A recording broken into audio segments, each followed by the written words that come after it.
So today is a very good day for me kasi tulog pa actually ako nang may tumawag. Buti na lang sinagot ko. Ayan, very excited ako mga kapatid kasi last 3 weeks ago, yung aming eskwelahan merong kapartner na vocational course.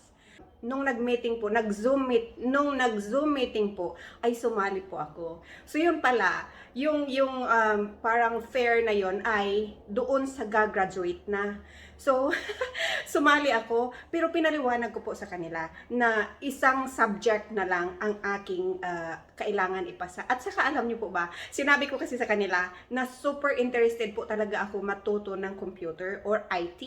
Ngayon, sinabi ko din sa kanila na 3rd grade lang yung natapos ko.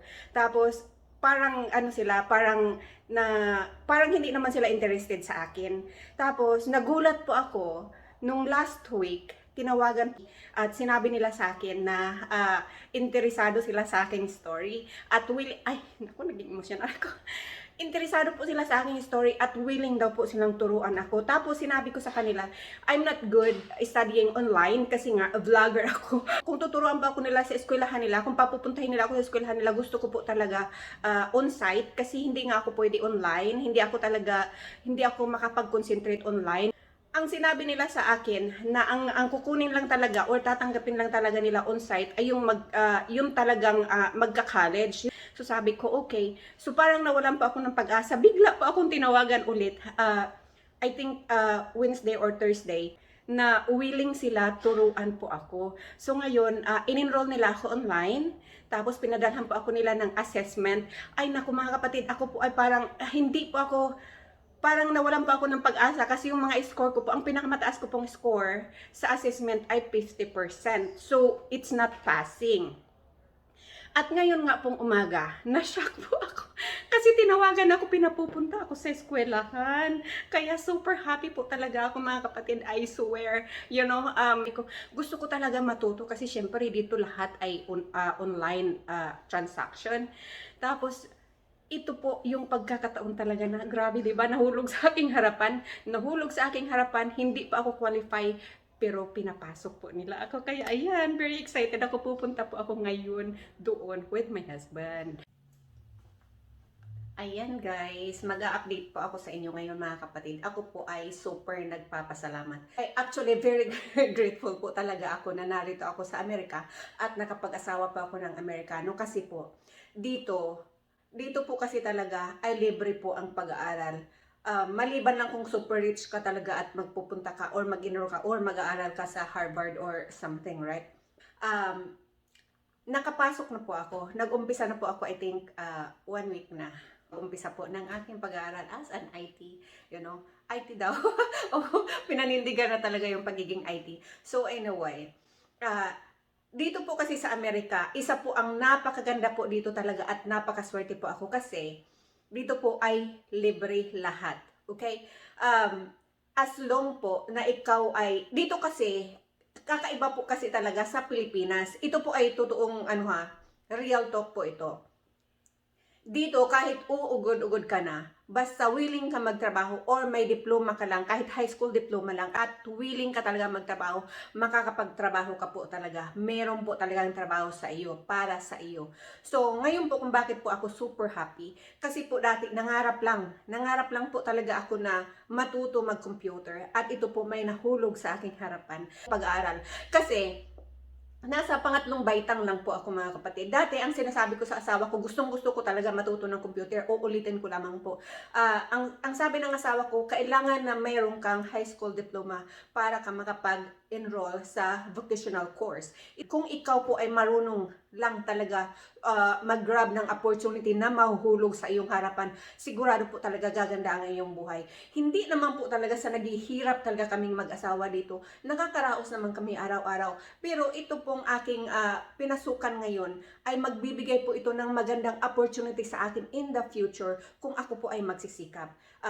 Pero magsisikap po talaga ako kasi ayaw ko naman isayangin yung opportunity or yung tiwala na ibinigay nila sa akin kasi hindi nga ako qualified mga kapatid, diba? At kinuha lang talaga ako nila dahil ang sabi nga nila, kung magtagumpay ako ay tagumpay po nila yon. So ngayon, kaya dugo-dugo yung aking utak ngayon mga kapatid. Kung marunong ka lang talaga mag-grab ng opportunity ay mapapaganda po talaga ang iyong buhay. Kasi nga sabi nga ng asawa ko, pag naitapos mo naman yan, pag nagkadiploma ka naman yan, iyo naman yan, ako ay mag-benefit lamang. Kasi 'di ba, kung meron akong sariling kita, hindi na ako hingi sa kanya. Kung meron akong sariling kita, kahit anong gusto ko, mabibili ko na without asking him. Hindi naman po talaga ako nanghihingi din kasi nahihiya nga ako. Pero, di ba, iba talaga yung meron kang sariling kita din. So, ngayon, pag sa Pilipinas, ito po ha, ikukumpara ko lang, wag nyo naman po ang masamain mga kapatid. Pero, ang ano lang kasi, masaya lang po kasi talaga ako kasi, di ba, pag sa Pilipinas, pag 30 ka na, mahihirapan ka na maghanap ng trabaho kahit naman may natapos ka, 'di ba? Dito po, kahit high school lang yung iyong diploma at willing ka talaga magtrabaho, magkakatrabaho ka talaga mga kapatid. Meron nga akong kilala sa dati kong pinagtatrabahuan na hospital. 80 years old, doktor pa rin. At meron pa akong tauhan sa housekeeping, 70 years old. Ayan. Nagtatrabaho pa rin. 'Di ba? Kung gustong-gusto po talaga natin umangat ang ating buhay, kahit anong opportunity, basta magandang opportunity, atin pong yang sunggaban. Alam niyo po, I think hindi lang dito sa Amerika. Nagkataon lang na nandito ako sa Amerika at merong mga magagandang opportunity pa nahuhulog sa aking harapan. Ang sabi nga ng asawa ko, maswerte nga daw ako. Kasi 'di ba, siya dati nag-aral siya para marating yung kanyang narating. Kailangan niya talaga magtrabaho ng 8 hours a day. Tapos, mag-aaral siya. Sabi niya nga, sometimes wala na siyang tulong. Sabi niya, samantalang ako, supported na lahat, nasa harapan ko na lahat, ang gagawin ko na lang, mag-aral na lang ako. Bakit hindi ko nga ba naman gagawin? Mga kapatid, ako po ay 51 years old. Di ba nga, 3 baitang lang yung aking natapos. So ngayon, nasa 12 baitang na po ako. At meron pa po ako mga baitang na gustong maakyat. Kaya ako po ay nagpapasalamat talaga sa opportunity. Sinishare ko lamang po talaga ito mga kapatid sa ating lahat kasi hindi po talaga hadlang ang edad ang natapos mo or ang katayuan sa buhay. Kung marunong lang tayo mag-grab ng opportunity na nahuhulog or na ibibigay sa atin or yung mga taong mga nagtitiwala sa atin na gagawin po natin, tatanggapin po natin yung kanilang mga binigay na offer mga kapatid ng nang sisikapin natin na hindi natin sila bibiguin. Ako ay hindi ko po bibiguin yung aking asawa, syempre, at yung aking, sana po, nakita niyo po, super payat po ako. Health-wise, hindi po maganda yung, pero, kung iindain ko yung aking kalagayan as, masakitin or may mga nararamdaman, hindi ko po mararating. Who cares, 'di ba? Sabi ko nga sa asawa ko, malay mo. Alam niyo ba? Hindi ito mga kapatid ay kaanuhan lang ito ha. Charcharan lang ito. Sabi ko nga sa asawa ko, 51 years old na ako. 52 or 53 years old na ako bago ako makatapos. Baka naman pag natapos ako, namatay din ako. Pero at least naman, 'di ba, na-fulfill ko yung aking pangarap. Mga kapatid, huwag po kayo magtaka kung bakit ibang-iba po ang itsura ko ngayon. Medyo meron lang pinagdaanan, health, kalusugan. Alam niyo 'yun, pero lumalaban.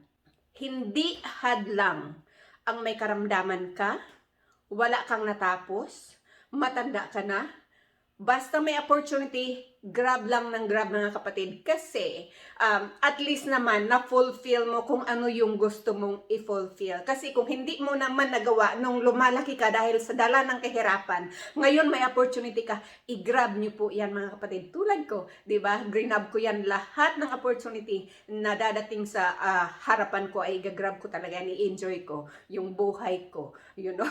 Kaya at least naman, mamatay ka ng masaya. Yan. Salamat po sa inyong panonood mga kapatid. Ay nako, ako po ay super saya ngayon. Kaya please, makisaya po kayo sa akin.